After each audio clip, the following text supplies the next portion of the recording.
Hi everyone, and welcome to Intro to Visual Arts. I'm your professor, Mackenzie Nunnally, and this is the first of many pre-recorded lectures that you will have for this course. So this introduction lecture is going to correspond to the introduction chapter in your Gateways textbook. However, I'm not necessarily going to touch on every single page or topic of the chapter. Rather, I'm simply going to emphasize what I think are some of the most important ideas within this chapter and then make a few points of my own. You should, however, read the chapter in the textbook from start to finish though, because remember, the required readings and the pre-recorded lectures are both fair game for quiz and exam material. So let's go ahead and get started here. The impulse to make and respond to art seems to be as deeply ingrained in human beings as the ability to learn language. Constructing meaningful images and forms, creating order and structure, exploring aesthetic possibilities, all of these things are characteristics that really seem to be part of human nature, and from these, art has grown, nurtured throughout time by various cultures, each sort of in its own way. But what is art really? This is not an easy question to answer because art is inherently subjective. It means different things to different people depending on where they're from or where they live, their culture or ethnicity, religious beliefs, experiences, and on the context in which they interact with the work of art, or maybe how familiar they are with the world of art in general. All sorts of things influence our understanding and interpretation of art, so of course no two definitions of art will be the same. So let's start by looking at a few different definitions. So the Oxford English Dictionary defines art as the expression or application of human creative skill and imagination, typically in a visual form such as painting or sculpture, producing works to be appreciated primarily for their beauty or emotional power. So first, notice that this definition specifies human creative skill and imagination. So with this in mind, I want you to consider this. On the screen, we're looking at two paintings that were made by an elephant at the Thailand Elephant Conservation Center, which partners with the Elephant Art Gallery to educate the public about Thai elephants and the importance of conservation, and to sell these elephant paintings to raise funds for the TECC. Now, elephants have one of the largest brains of any land mammal. They are highly intelligent, and they even possess a natural inclination for creativity. But, of course, painting on an easel with a paintbrush held in their trunks is not really an activity that elephants perform in their wild habitats. All aspiring elephant artists here attend training to learn the art of painting. They learn how to hold the brush with the nostril end of their trunks to promote comfortability and to allow for a greater range of movements and more precise brush strokes. And according to their trainers, kind of similar to human artists, no two elephant artists possess the same artistic style, and their skills continue to evolve and mature over time. The focus at the Elephant Art Gallery is kind of on abstract paintings created by the elephants themselves, and they tend to avoid training them to create stylized or recognizable images that are currently popular. By allowing the elephants to express their natural talents and preferences, the gallery has really discovered an activity that genuinely brings joy to these creatures. But according to that Oxford English Dictionary definition, these paintings wouldn't be considered artworks because they weren't created by human beings. Is that a fair assessment? Does it matter if the creator of the work is human, especially when such creativity is displayed? Personally, I think not. I think these elephant paintings should be considered works of art, but not everyone would agree. Okay. Now, to back up just a bit and consider this definition as a whole, I think this is probably what most people think of when they think of art, particularly here in Western society, and by that I mean Europe and the United States. Human beings sort of naturally respond to images and seek to express themselves visually, but this idea of humans using visual means to express both the personal and the universal, primarily for the sake of beauty and emotion, this really developed during the Renaissance. Artists like Da Vinci, Michelangelo, and Raphael championed the idea of individual creative genius, and they sought to convey idealized naturalism and beauty. Painting and sculpture were, and often still are, considered to be the most important categories of art, labeled high or fine art, while others, such as ceramics or woodworking, were deemed sort of less important, and their makers were often considered less skilled or of a lower status than painters and sculptors. This distinction arose partly because artworks were often valued based on the cost of the materials used. So because it was quite expensive to create a painting or a sculpture, these art forms became sort of status symbols for the rich and the powerful. And these types of art are prominently collected and displayed in pristine museums, sometimes behind plexiglass and heavily guarded for their protection. Museums are crucial for the preservation of cultural objects, and on one hand, they create an opportunity to teach the public about art and really allow them to experience it. But in some ways, museums limit accessibility by removing artworks from their original contexts, setting them apart as something elite or for the few rather than for all. But if we only include works in museums and galleries in our definition of art, we will exclude many other works in public or communal spaces, including architecture, murals and street art, and more. And not all works of art are even made to be sold or displayed behind glass and never to be touched. Many artworks are integral to everyday life and are made to be used. For example, quilts, though they're traditionally considered crafts, they are treasured for not only their functionality, but their complexity, the skill used to make them, and their visual appearance. Similarly, beautiful and thoughtfully crafted ceramic tea bowls are intended for use in Japanese tea ceremonies that involve several other fine objects, good conversation, and of course, excellent tea. The tea bowl was valued because it formed part of a ritual that held social and spiritual significance, and it was really designed to be appreciated slowly as the user sipped their tea. This particular tea bowl would have been prized for the very subtle color variations, its shape, and its irregular surface texture. Sort of similarly, many African societies produce art objects for ritual or ceremonial use. Some of the most common art forms throughout the African continent are masks that originally formed part of costumes used in ceremonial performances that involved many costume figures, music, and dancing. Masks often have spiritual significance for creators, performers, and viewers alike, but they are only regarded as holding such value when they're used as intended, not when they're displayed in isolation in museums.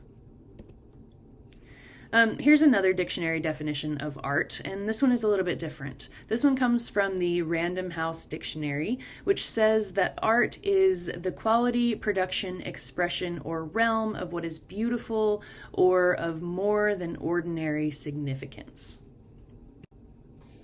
So with that definition in mind, let's look at these three works of art. We have Marcel Duchamp's The Fountain from 1917, Andy Warhol's Brillo Box from 1964, and the Italian Maurizio Cattelan's Comedian from 2019.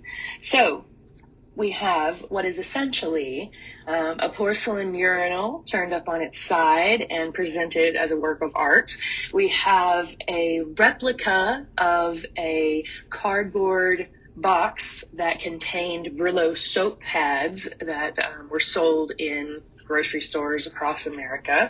And we have a banana that has been duct taped to the wall in an art gallery. So if our definition of art includes the quality, production, expression, or realm of what is beautiful or more than ordinary significance, Do these items fit that definition? And lastly, one of the most well-known graphic designers in American history, Milton Glaser, he defines art as whatever. He says, what determines whether it falls into what we call the category of art is not about its form, but about its effect. The aspirations of art are not about the moment of time that you're in, but rather about the continuity of human experience. Art has always functioned in the same way. It changes your perception of what is real. Art is transformative. Once someone experiences art, there are changes in consciousness, of awareness of what reality is. If it doesn't change people, then it's not art. So art is inevitably influenced by its context or the circumstances surrounding the creation of a work of art. Now, context includes historical events, social conditions, biographical facts about the specific artist, the intentions of the specific artist. And so art exists within this wider visual culture that we encounter on a daily basis. It reflects the culture in which it was created, not just the achievements of its maker, but all sorts of things like cultural, political, and religious values.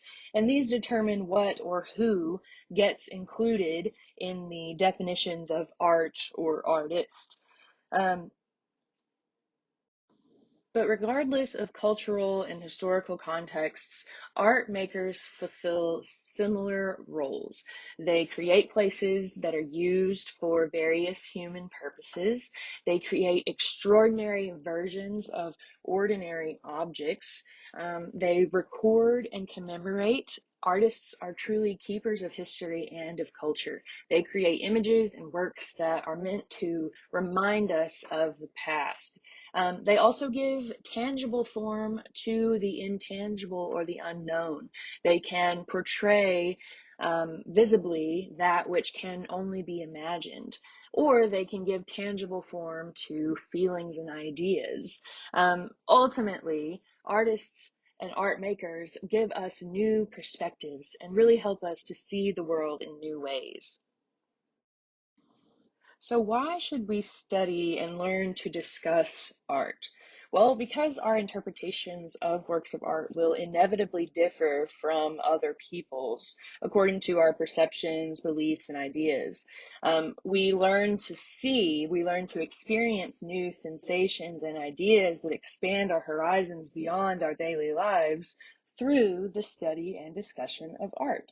Art, again, is a form of visual language. It communicates even more powerfully than written language oftentimes because it communicates directly with our senses. Yes, our sense of sight, but also it can communicate with our sense of touch, sound, smell, etc. And art in this way can help us understand our own experiences. And so all forms of communication, art included, have a purpose or a message. Content is the meaning, message, or feeling expressed in a work of art. To understand a work's content, we must identify its subject, consider the context in which it was made, and perform a formal analysis. The subject or the subject matter of a work of art is the person, object, or space that is depicted. Think of the subject as being the obvious topic of the artwork. So here we're looking at three different artworks, two paintings and one sculpture. Now, obviously, they all look different, and they were all made under different contexts, but we could say that the subject matter or the subject of all three of these is the same. And that could simply be a female figure or a woman. But if we were to dig into the context a bit more, we would discover that even though the subject matter is the same, the meaning or the content is different in all three of these. So subject really only offers basic or preliminary information about the content or meaning of the work of art. Art that is representational depicts easily recognizable subject matter. It shows objects or people so that viewers can recognize them easily based on their real life experiences. For example, Michelangelo's sculpture here is representational because everyone looking at it would agree that it shows a heavily draped woman holding a man in her lap. Even if the viewer didn't recognize that these are Christian figures and that the woman is shown in the form of a Pietà, which is the moment when the Virgin Mary is sort of mourning the death of her son Jesus, we can still all agree that we recognize the human forms. So, representational artworks are also sometimes called objective because everyone agrees on the subject matter. Artworks can also be non-objective, meaning they do not depict easily recognizable subject matter.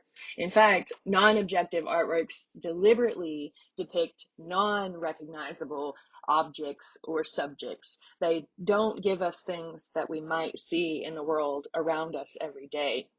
Non-objective artworks are subjective, which means that without any contextual information about the artist's experiences or intent, we each make our own interpretations about what the artwork might mean or communicate, if anything at all.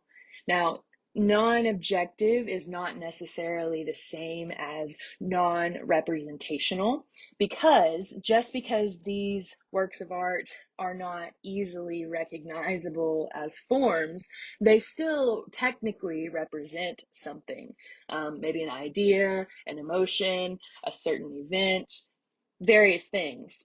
But just because we don't immediately recognize what is being represented doesn't necessarily mean nothing is being represented. Abstraction is the degree to which an image is altered from an easily recognizable subject. So abstraction refers to the ways in which an artist can emphasize, distort, simplify, arrange, etc., all of the different formal elements of an artwork. So most works of art lie somewhere between representational and non-objective, depending on the degree of abstraction that is used. So abstraction is really a spectrum with representational at one end and non-objective at the other. And so these concepts can really help us analyze what the artist intended or wished to communicate. So for example here, Alan Hauser's Reverie from 1981. This is representational or non-objective? I would say it's representational, although it's definitely been abstracted to a greater degree. We have sort of a irregular oval-like shape here, but then we have two recognizable human-like faces that help us understand this distorted form as a female figure, a mother, wrapped in kind of a large cloak, cradling her infant in her lap. Again, artworks are inevitably influenced by the context in which they are created. If we know more about that context, we can learn more about the work of art than we probably would at just a glance. For example, here we have a sculpture by Edmonia Lewis. This is a representational artwork because anyone looking at it would agree that there is a man standing with a chain around his wrist and a woman kneeling beside him with her hands held together. The proportions of the figures here and the details of their expressions and clothing are all made by the artist to represent reality as closely as possible. Now, if you notice the title of this sculpture here, it is Forever Free, and we can learn from context that it was made in 1867, just 4 years after Abraham Lincoln's Emancipation Proclamation, which freed slaves in the United States.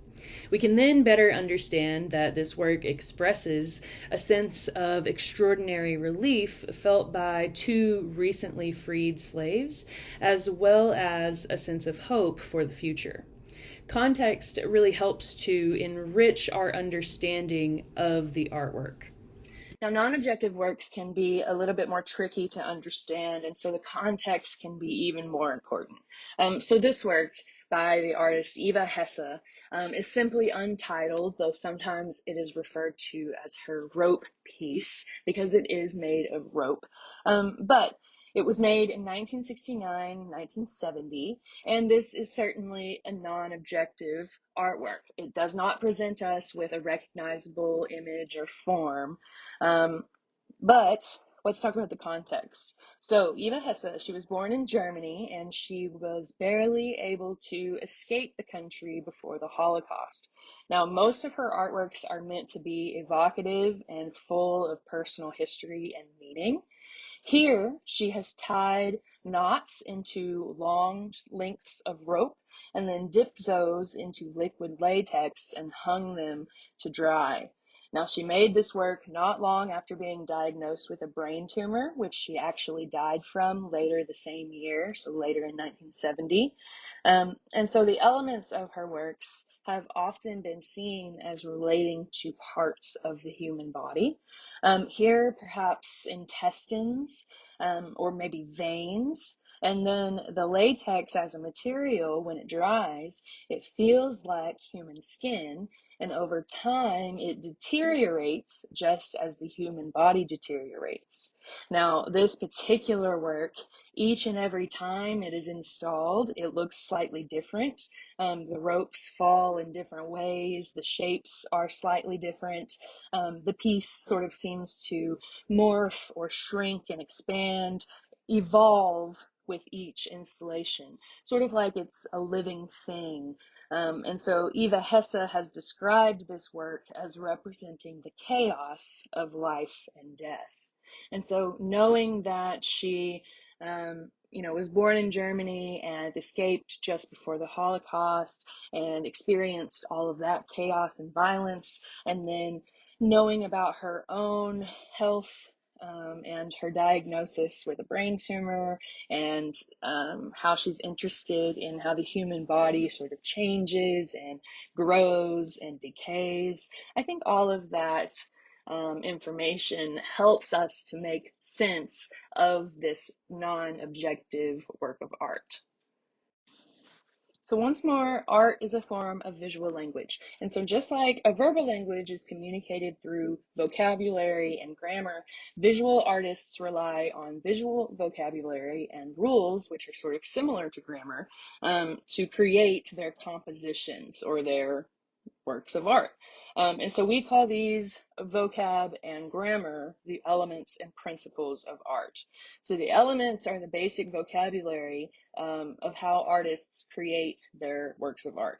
These include line, shape, form, value, space, color, texture, volume, mass, and motion and time. We sort of lump those together as a single element. Now, the principles are the basic rules.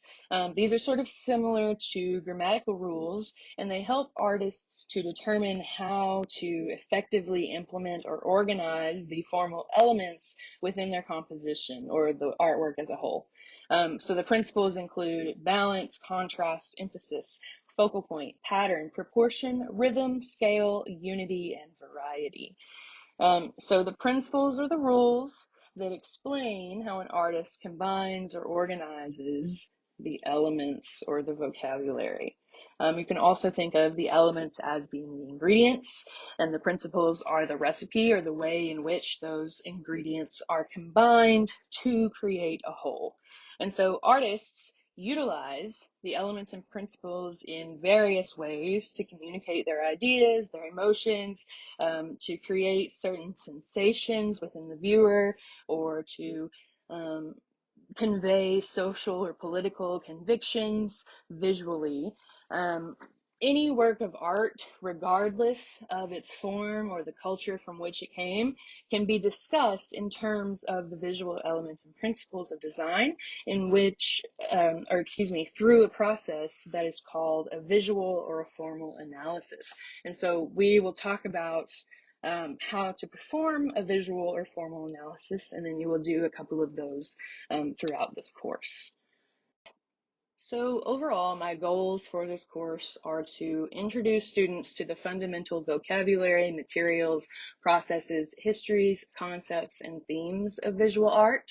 to provide students with a foundation for the individual understanding, analysis, and appreciation, if not enjoyment, of art, and to explore the diverse ways in which different cultures throughout human history have visualized, constructed, represented, and perceived their realities using visual art.